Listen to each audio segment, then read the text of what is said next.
Assalamualaikum warahmatullahi wabarakatuh. Selamat pagi anak-anak, gimana kabarnya? Semoga semuanya sehat ya. Alhamdulillah pada pagi ini kalian akan belajar kembali mengenai materi bahasa Indonesia ya bersama Bu Puji. Masih pada bab 1, kita akan mengulang materi dan membahas tugas yang sudah Ibu sampaikan pada video pembelajaran kemarin. Pada tugas yang kemarin Ibu kasihkan ya, itu ada 3 teks. Yang pertama, teks 1 Parang Tritesnan Indah, teks 2 Si Bagas Kelinciku, dan teks yang ketiga Inspirasiku. Ibu inspirasiku. Sebelum kita mulai pembelajaran pagi ini, terlebih dahulu kita berdoa bersama-sama dengan baca bacaan basmalah. Pada pertemuan pagi ini, Ibu akan membahas tentang tugas yang sudah saya sebutkan di atas, yaitu mengidentifikasi jenis teks deskripsi. Karena pada beberapa anak pada saat mengumpulkan tugas itu masih ada yang keliru dalam menjawab tugas yang saya kasihkan. Kalian perhatikan pada layar video ini ya. Materi pada pertemuan kemarin yaitu tentang mengidentifikasi jenis teks deskripsi. Masih ingat ya anak-anak ya? Ada berapa jenis teks deskripsi? Sekarang kalian perhatikan, kita ulang kembali sebentar. Ditinjau dari bentuknya, teks deskripsi dibedakan menjadi 2 kategori, yaitu teks deskripsi yang berdiri sendiri sebagai teks ya, dan teks deskripsi yang menjadi bagian dari teks yang lain, seperti contohnya ada novel, ada cerpen, ada lagu, ada iklan, drama, dan lain-lain ya, yang di dalamnya ini menjelaskan mengenai tokoh beserta karakternya. Contoh yang sudah Ibu sampaikan ya, yang kemarin yang pertama itu adalah contoh teks Borobudur ya. Pada contoh teks Borobudur, kenapa dikatakan teks yang berdiri sendiri? Ya, itu karena pada teks Candi Borobudur ada kata-kata adalah atau ditandai dengan kata adalah. Kalian perhatikan kembali pada teks Borobudur di atas. Ya, itu kata adalah itu menunjukkan sebuah definisi. Kemudian ada kata pada tahun 800 Masehi ya, ini menunjukkan keterangan waktu.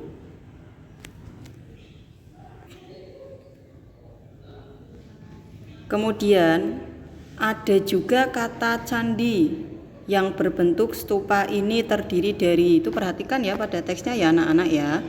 Ya. Pada kata terdiri dari ini merupakan bagian ya, kalau kalian perhatikan ya, kata definisi kata adalah yang menunjukkan sebuah definisi itu tidak terdapat pada teks yang lain seperti novel, cerpen, dan lain-lain. Kemudian contoh yang kedua itu ada sebuah cerpen yang berjudul The Lord of the Ring ya, itu menceritakan tentang Bilbo ya, tokoh Bilbo ya, beserta dengan serangkaian kehidupannya. Ada teks cerpen yang berjudul The Lord of the Ring ya, kalian nanti perhatikan teks cerpen di atas ya. Itu kenapa kok dikatakan ya, atau teks yang berjudul The Lord of the Ring ini merupakan teks deskripsi yang menjadi bagian dari teks lain, yaitu cerpen. Kenapa? Atau karena teks ini mendeskripsikan tentang tokoh Bilbo dengan semua kisah hidupnya. Jadi dalam teks ini itu ada unsur intrinsik ya, yaitu ada tokohnya siapa di sini? Bilbo. Wataknya bagaimana? Ya, watak Bilbo di sini itu adalah orang yang aneh. Kemudian latarnya di mana? Wilayah Sire dan lain-lain. Dan unsur-unsur ini ya, unsur intrinsik ini hanya ada dalam teks narasi seperti cerpen, novel, dongeng, dan drama. Sekarang kita bahas tugas 1, 2, dan 3. Yang pertama, perhatikan baik anak-anak ya, supaya pada pertemuan kali ini kalian benar-benar memahami ya.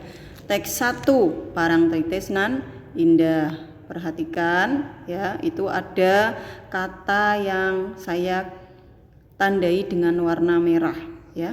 Ada kata yang saya tandai dengan warna merah.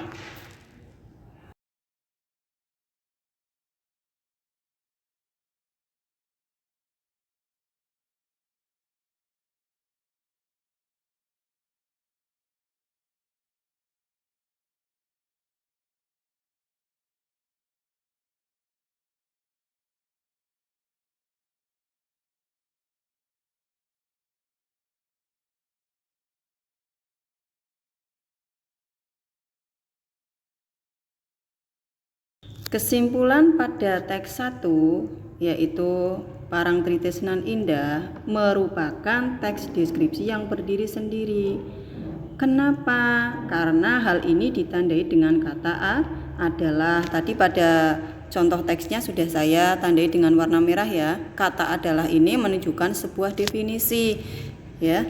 Sebuah definisi itu tidak terdapat pada teks cerpen, dongeng, novel ya, drama dan lain-lain. Kemudian selanjutnya ya, kalian perhatikan kembali pada teks contoh di gambar itu ada kata di sebelah kiri, di sebelah kanan yang sudah Ibu tandai dengan warna merah ya. Itu menunjukkan bagian. Jadi dikatakan sebagai teks deskripsi yang berdiri sendiri. Selanjutnya teks kedua, Si Bagas Kelinciku. Perhatikan baik-baik ya, contoh teks di gambar itu sama dengan yang contoh pertama. Ada kata-kata yang saya tandai dengan warna merah ya. Yang pertama ada kelinciku. Kelinciku ini bernama Bagas ya. Kemudian ada kata ini ya, kelinci dan Bagas ya. Kelinci dan Bagas itu merupakan bagian penokohan ya. Kalau dalam unsur intrinsik yaitu tokoh atau pelaku. Kemudian yang saya garis bawahi berikutnya ya, itu ada kata bulu, kemudian putih bersih, matanya, bibir, telinganya panjang ya. Pada kata yang sudah saya tandai dengan warna merah merupakan bagian. Selanjutnya pada paragraf ketiga ya, ada kata-kata kalau marah ya. Kalau marah kemudian melakukan atraksi yang menarik. Nah, bagian dari kata yang ditandai pada paragraf 3 menunjukkan perwatakan. Nah, bagian penokohan, perwatakan ya, itu hanya ada pada teks narasi yaitu seperti cerpen, dongeng, drama dan lain-lain. Makanya teks kedua ini dikatakan sebagai teks deskripsi yang menjadi bagian dari teks yang lain. Kesimpulan pada teks 2 tadi sudah disampaikan pada contoh teksnya ya, bahwa teks 2 ini merupakan teks deskripsi yang menjadi bagian dari teks yang lain yaitu cerpen ya, karena teks deskripsi ini menjelaskan tentang tokoh Bagas yaitu kelinci. Kemudian tokoh Bagas ini dijelaskan dengan segala ciri dan tingkah lakunya. Jadi dalam teks ini ya, dalam teks ini itu teks 2 tadi, Si Bagas Kelinciku, ada unsur intrinsiknya seperti tokoh, watak, latar, sudut pandang, dan lain-lain. Dan unsur ini hanya ada dalam teks narasi seperti cerpen, novel, drama, dongeng. Selanjutnya teks 3 yang berjudul Ibu Inspirasiku. Perhatikan baik-baik kembali pada contoh yang ada dalam layar ya. Itu sudah Ibu tandai juga dengan warna merah. Yang pertama ada kata ibuku, kemudian ada kata Wulandari ya, itu ditandai atau menunjukkan penokohan sama dengan contoh teks yang kedua tadi ya. Kemudian ada juga mukanya, kemudian ada kulit, ada rambut, ada alis tipis ya, menunjukkan bagian. Paragraf yang kedua, ini ada kata baik, kemudian ramah dan tutur katanya lembut, ada juga membantu. Nah, ini merupakan bagian perwatakan. Kesimpulan pada teks 3 ya, sama halnya dengan teks 2, bahwa teks 3 juga merupakan deskripsi yang menjadi bagian dari teks yang lain, yaitu cerpen. Karena teks deskripsi ini menjelaskan tentang tokoh. Tokohnya siapa? Tokoh Wulandari, yaitu ibu dengan segala ciri dan sifatnya. Sifatnya tadi ya, baik, suka menolong ya. Jadi dalam teks ini ada unsur intrinsiknya seperti tokoh, watak, latar, sudut pandang, dan lain-lain. Dan unsur ini hanya ada dalam teks narasi seperti cerpen, novel, drama, dongeng.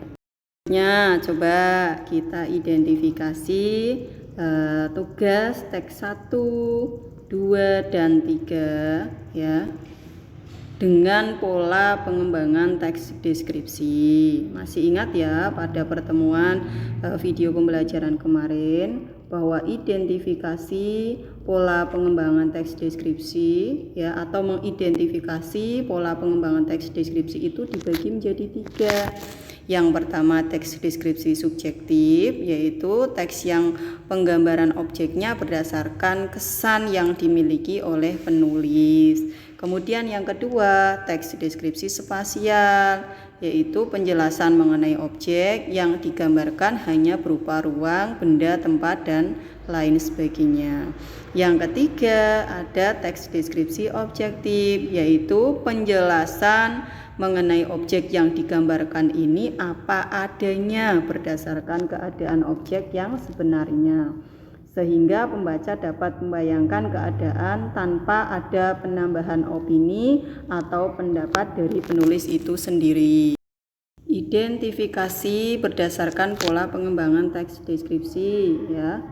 Teks 1 yang berjudul Parangtritresnan Indah termasuk pola pengembangan teks deskripsi objektif karena pada paragraf ini menggambarkan suatu objek sesuai dengan kenyataan tanpa adanya opini atau kesan pribadi seorang penulis. Kemudian teks 2 dan 3 itu termasuk pola pengembangan teks deskripsi subjektif. Kenapa? Karena pada paragraf ini merupakan paragraf yang disusun berdasarkan pandangan atau perasaan penulis. Ya. Ingat ya, kalau kalian perhatikan teks 2 dan 3 itu kan mengenai Bagas Kelinciku, kemudian Ibu Inspirasiku, ya itu bagian dari cerpen ya. Segala hal yang dituangkan dalam paragraf merupakan hasil opini pribadi penulis. Walaupun hasil dari opini penulis, tetapi pada paragraf 2 dan 3 masih ditujukan agar pembaca seolah-olah dapat melihat apa yang sedang dibicarakan oleh penulis. Demikian yang dapat Ibu sampaikan pada pembahasan tugas 1 pada video pembelajaran pertemuan kemarin. Mudah-mudahan apa yang Ibu sampaikan pada hari ini dapat kalian pahami dan dapat kalian mengerti. Semoga bermanfaat. Untuk hal-hal yang kurang jelas bisa ditanyakan lewat Japri, dan hal-hal yang penting bisa kalian catat. Terima kasih. Wassalamualaikum warahmatullahi wabarakatuh.